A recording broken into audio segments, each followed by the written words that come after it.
Hello students, कैसे हैं आप सब लोग। आई होप आप सब लोग ठीक होंगे। आज हम इस क्लास के अंदर सीखने वाले हैं कुछ प्रैक्टिकल क्वेश्चंस के सॉल्यूशंस, जिनमें कंडीशंस लगाई जाती है और आपको कुछ डेटा दिया होता है। उस डेटा के अकॉर्डिंग आप किस तरीके से सम फंक्शंस का प्रयोग करेंगे, एवरेज फंक्शन का प्रयोग करेंगे या इफ फंक्शन का प्रयोग करेंगे। अब जैसा कि आप यहाँ देख सकते हैं, यहाँ पर आपको एक डेटा दिया गया है।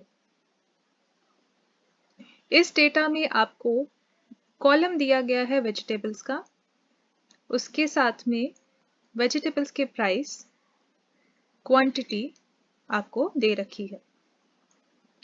इस क्वेश्चन में आपको एक्सेल की मदद से टोटल सेल्स कैलकुलेट करना है, कमीशन कैलकुलेट करना है और नेट सेल्स भी कैलकुलेट करना है। स्टूडेंट्स, हमें पता है कि टोटल सेल्स को कैलकुलेट करने के लिए हम प्राइस और क्वांटिटी को मल्टीप्लाई कर सकते हैं। यदि हम प्राइस और क्वांटिटी को मल्टीप्लाई करेंगे तो हमें टोटल सेल्स मिल जाएगा। तो चलिए हम टोटल सेल्स को फाइंड आउट करते हैं।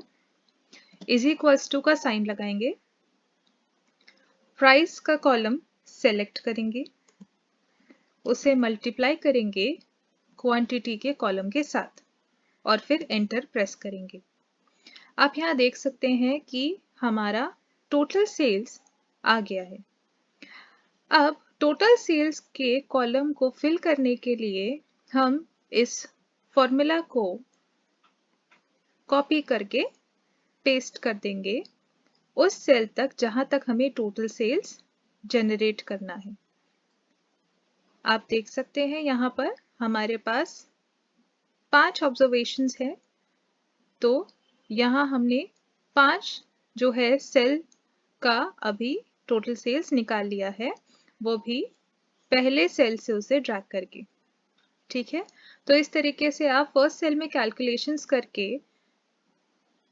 उसके फंक्शन को कॉपी करने के लिए सेल को सिलेक्ट करके जब प्लस का साइन आएगा तो उसे नीचे ड्रैग कर ले और आपका टोटल सेल्स का पूरा कॉलम तैयार है।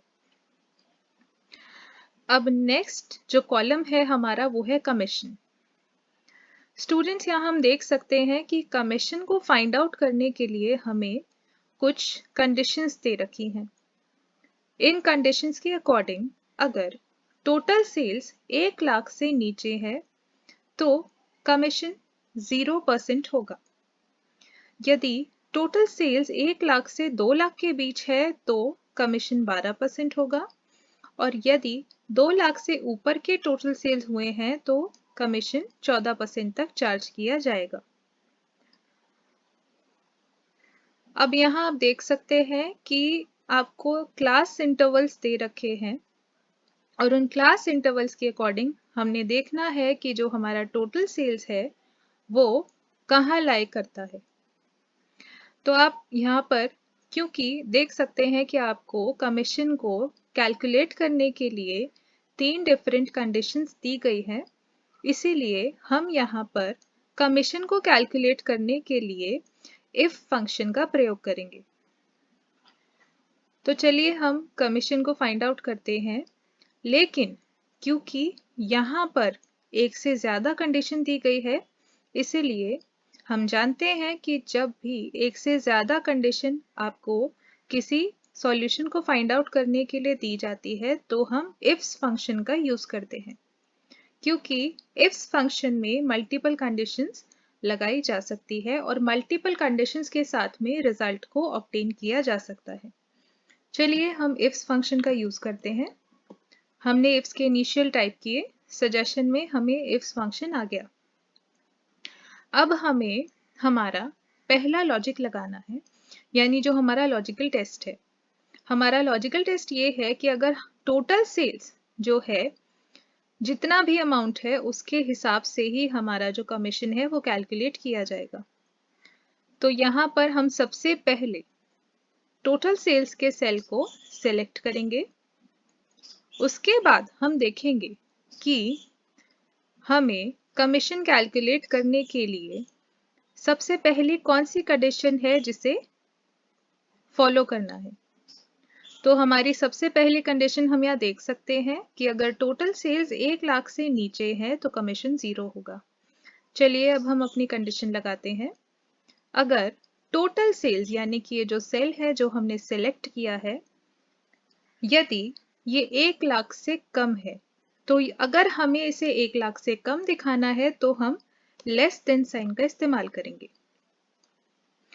यदि कमीशन 1 लाख से कम है, अब देखिए हमें यहाँ पर सिर्फ लॉजिक को सिलेक्ट करना है, बाकी हमें 1 लाख टाइप करना पड़ेगा। हम यहाँ पर 1 लाख का ये वाला सेल जो कि अपर लिमिट सेल है वो चूज नहीं कर सकते, क्योंकि स्टूडेंट्स हम यहाँ पे कंडीशन लगा रहे हैं और कंडीशन लगाते समय हमें जो है कंडीशंस को टाइप करना पड़ेगा। हम सिर्फ उसी सेल का रेफरेंस दे सकते हैं जिस सेल के थ्रू हम जो है अपना कमीशन कैलकुलेट कर रहे हैं। तो यहाँ पर अगर मैं बोलना चाहूँ कि मैं सिर्फ टोटल सेल्स वाले सेल को रेफर कर सकती हूँ, तो जो है मैं इसी सेल को रेफर करूँगी।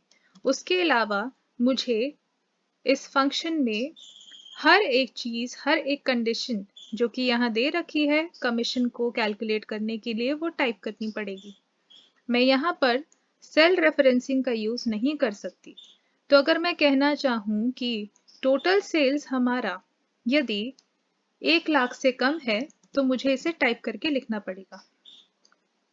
चलिए हम लिखते हैं, if total sales is less than 1 lakh rupees then commission is 0, क्योंकि यहाँ पर पहली कंडीशन हमें बताती है कि बिलो 1 लाख रुपीज आपका कमीशन 0 होगा।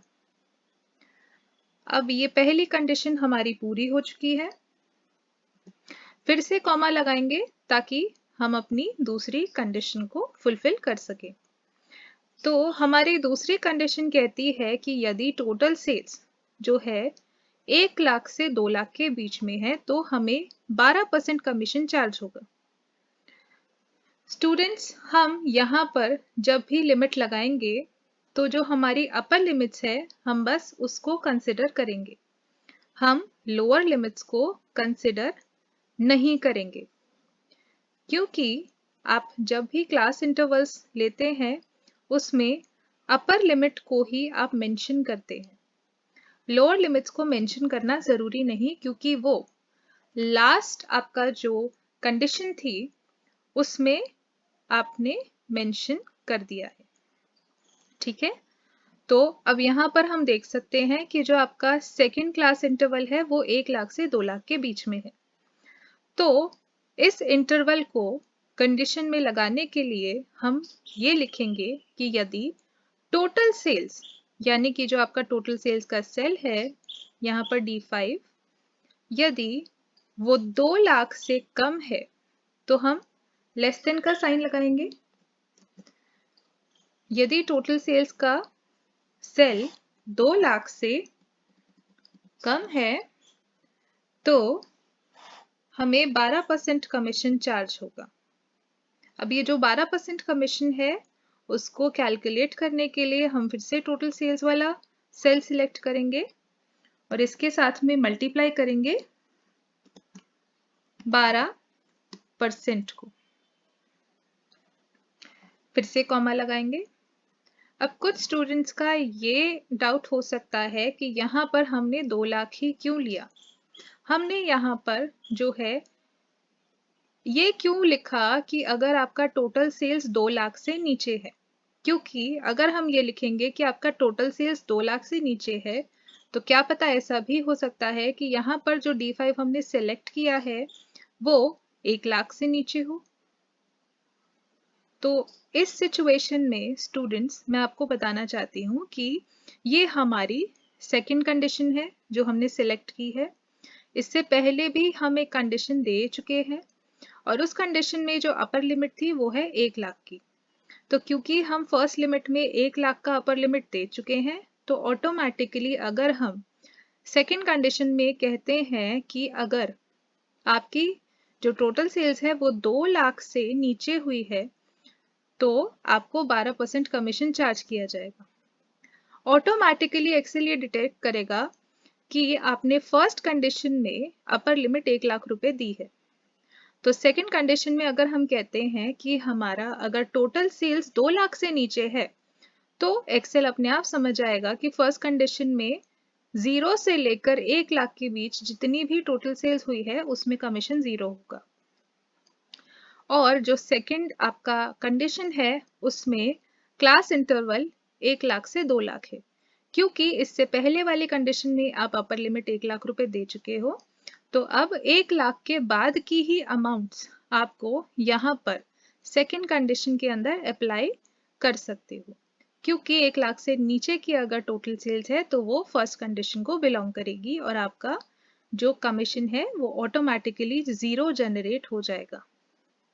ठीक है। अब यहाँ पर कमीशन क्योंकि 12% था इसलिए हमने यहाँ पर जो टोटल सेल्स का कॉलम है उसे सिलेक्ट करके 12 से मल्टीप्लाई कर दिया।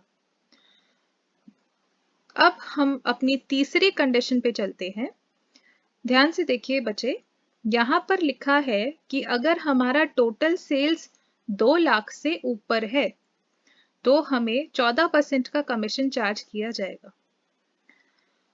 तो यहाँ पर जो साइन का हम इस्तेमाल करेंगे वो ग्रेटर देन साइन होगा।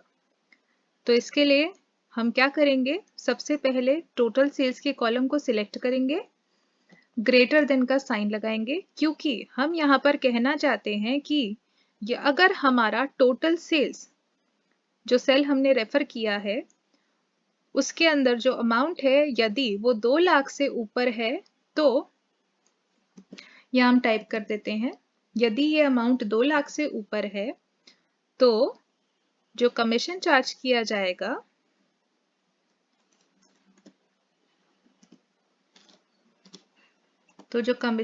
किया जाएगा वो हमारे रेफर्ड सेल के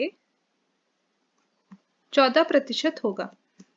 तो हम जो हमारा सेल है उसे सिलेक्ट करके 14% टाइप करेंगे। अब क्योंकि हमने यहाँ पे तीनों कंडीशंस दे दी है इसीलिए हम यहाँ पर ब्रैकेट क्लोज करेंगे और एंटर प्रेस करेंगे। आप देख सकते हैं आपने जैसे ही एंटर प्रेस किया यहाँ पर आपका सॉल्यूशन जनरेट हो गया। अब हम इस सॉल्यूशन से पूरे कॉलम को फिल करेंगे। उसके लिए फर्स्ट सेल को सिलेक्ट करने के बाद में आप उसके एज पे जाइए, प्लस का साइन आएगा, आप उस प्लस के साइन को वहां तक ड्रैग करें जहां तक आपको सॉल्यूशन चाहिए। तो इस तरीके से हमने इफ फंक्शन की मदद से कमीशन को फाइंड आउट कर लिया। अब अगला कॉलम है नेट सेल्स। स्टूडेंट्स, हमें पता है कि नेट सेल्स निकालने के लिए हमें यहाँ पर टोटल सेल्स को कमीशन से सब्ट्रैक्ट करना होगा, क्योंकि टोटल सेल्स हमारी वो सेल्स है जो हमने जनरेट करी है और उसमें से हमें कुछ प्रतिशत जो आपको ये नीचे कंडीशंस दी गई है उसके हिसाब से कमीशन पे करना पड़ा है। तो अब अगर हम अपना नेट सेल्स काउंट करना चाहते हैं तो टोटल सेल्स में से हमें कमीशन को माइनस करना होगा। तो इसके लिए हम फॉर्मूला डालेंगे is equals to total sales का सेल सिलेक्ट करेंगे, माइनस का साइन लगाएंगे, फिर कमीशन का सेल सिलेक्ट करेंगे और एंटर प्रेस करेंगे। आप देख सकते हैं एंटर प्रेस करते ही आपका रिजल्ट जनरेट हो गया है। अब आप नेट सेल्स के पूरे कॉलम को फिल करने के लिए इसको नीचे तक ड्रैग कर देंगे। आप देख सकते हैं आपका नेट सेल्स का कॉलम भी कंप्लीट हो गया है। तो चलिए स्टूडेंट्स, हम एक और एग्जाम्पल लेते हैं यहाँ पर, एग्जाम्पल नंबर 2। इसमें भी हमें इफ कंडीशन लगानी पड़ेगी। स्टूडेंट्स, जहां पर भी हमें एक क्लास इंटरवल दे रखा होता है और उसके कॉरेस्पॉन्डेंट हमें कोई एक रिजल्ट शो कर रखा होता है और उस रिजल्ट के अकॉर्डिंग हमें अगर मार्किंग देनी हो या कमीशन पे करना हो या कोई भी और कैलकुलेशन करनी हो तो इस सिचुएशन में हम इफ फंक्शन का यूज करेंगे। अब क्योंकि यहाँ पर 5 कंडीशंस हमें दी गई है, इसीलिए हम यहाँ पर इफ्स फंक्शन का यूज करेंगे। तो इफ्स फंक्शन का यूज करने के लिए पहले हम देखते हैं क्वेश्चन को कि इसमें क्या लिखा है। इसमें पहली कंडीशन दी हुई है कि यदि स्टूडेंट्स की अटेंडेंस 66% या उससे कम हो तो उन्हें 0 मार्क्स मिलेंगे। यदि स्टूडेंट्स की अटेंडेंस 66% से लेके 75% हो तो 1 मार्क मिलेगा। यदि 75 से 80% तो 2, 80 से 85 तो 3, 85 से ज्यादा तो 4। ठीक है, यहाँ आप देख सकते हैं कुछ स्टूडेंट्स के रोल नंबर दिए गए हैं, उनके नाम दिए गए हैं और उनकी अटेंडेंस की परसेंटेज दी गई है। अब आप एक चीज और गौर करिएगा, जो स्टूडेंट्स हैं उनकी अटेंडेंस के टॉप टाइटल पर ही आप देख सकते हैं परसेंटेज मेंशन्ड है। ये परसेंटेज आपको देखना है कि हर एक सेल में आपने नहीं लगाया है। यदि आपने हर एक सेल में परसेंटेज नहीं लगाया है तो आपने एक बार ये कंफर्म करना है कि जो क्लास इंटरवल्स आपको दिए गए हैं, क्या उनमें कहीं परसेंटेज के साइन का यूज है। क्लास अगर हमारे ये जो क्लास इंटरवल्स है उनमें परसेंटेज के साइन का यूज होता तो हमें अपना इफ फंक्शन यूज करते समय भी परसेंटेज का साइन लगाना पड़ता। लेकिन क्योंकि यहाँ पर ना तो क्लास इंटरवल्स में इफ का साइन यूज किया गया है, ना ही अटेंडेंस वाले कॉलम में, इसीलिए हम जो हमारा इफ्स फंक्शन है वो सीधा टाइप करेंगे। इसके लिए हम इफ्स के इनिशियल टाइप करेंगे, हमें फॉर्मूला सजेशन बॉक्स में आ जाएगा। अब इसके बाद हमें वो सेल सिलेक्ट करना है जिसको हमें एक्चुअली में डिटेक्ट करना है कि वो कौन से क्लास इंटरवल में लाई करता है। तो यहाँ पर D52 हमारा जो अटेंडेंस का सेल है हम उसे चूज करेंगे। अब जो हमारी पहली कंडीशन है उसे अप्लाई करेंगे। पहली कंडीशन के मुताबिक यदि स्टूडेंट की अटेंडेंस 66% से नीचे है तो उसे 0 मार्क्स मिलेंगे। तो हम यहाँ पर लेस देन का साइन लगाएंगे। उसके बाद में हम यहाँ पर लिखेंगे 66, क्योंकि यदि स्टूडेंट की अटेंडेंस 66% से नीचे है तो उसे 0 मार्क्स मिलेंगे। फिर से कॉमा लगाएंगे। अब हम अपनी दूसरी कंडीशन देखते हैं। यदि स्टूडेंट की अटेंडेंस 66 से लेकर 75% के बीच में है तो उसे 1 मार्क मिलेगा। तो अब हमारी दूसरी कंडीशन लगाते हैं। यदि स्टूडेंट की अटेंडेंस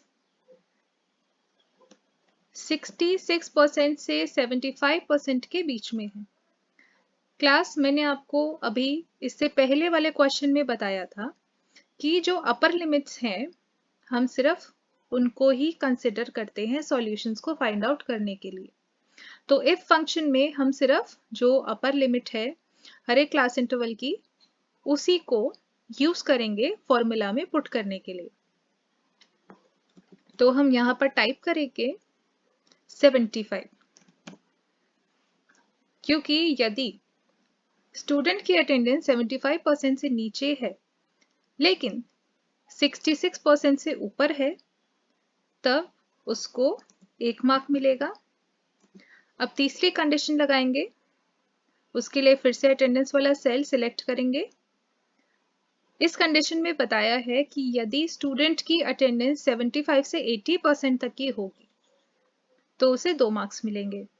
तो हम फिर से लेस देन का साइन यूज करेंगे और अपर लिमिट को लेंगे जो कि 80 है। यहाँ पर अगर 80% से 75% के बीच में स्टूडेंट की अटेंडेंस है तो उसे 2 मार्क्स मिलेंगे।